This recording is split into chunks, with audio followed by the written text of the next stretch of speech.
أعوذ بالله من الشيطان الرجيم. بسم الله الرحمن الرحيم. سيقول السفهاء من الناس ما ولاهم عن قبلتهم التي كانوا عليها قل لله المشرق والمغرب يهدي من يشاء إلى صراط مستقيم. وكذلك جعلناكم أمة وسطا لتكونوا شهداء على الناس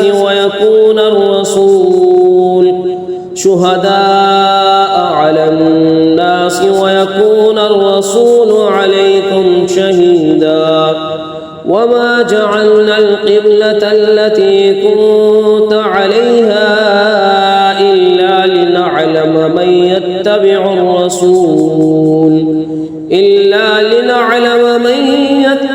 الرسول ممن ينقلب على عقبيه وإن كانت لكبيرة إلا على الذين هدى الله وما كان الله ليضيع إيمانكم إن الله بالناس لرؤوف رحيم.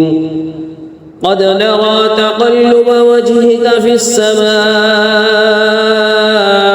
فلنولينك قبلة ترضاها فول وجهك شطر المسجد الحرام وحيث ما كنتم فولوا وجوهكم شطره وإن الذين أوتوا الكتاب ليعلمون أنه الحق من ربهم وما الله بغافل عما يعملون.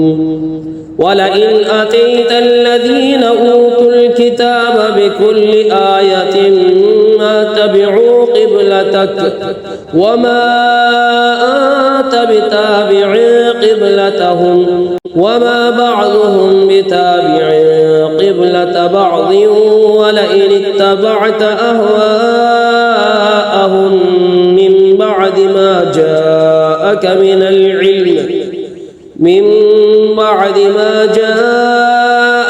العلم إنك إذا لمن الظالمين. الذين آتيناهم الكتاب يعرفونه كما يعرفون أبناءهم وإن فريقا منهم ليكتمون الحق وهم يعلمون. الحق من ربك فلا تكونن من الممترين.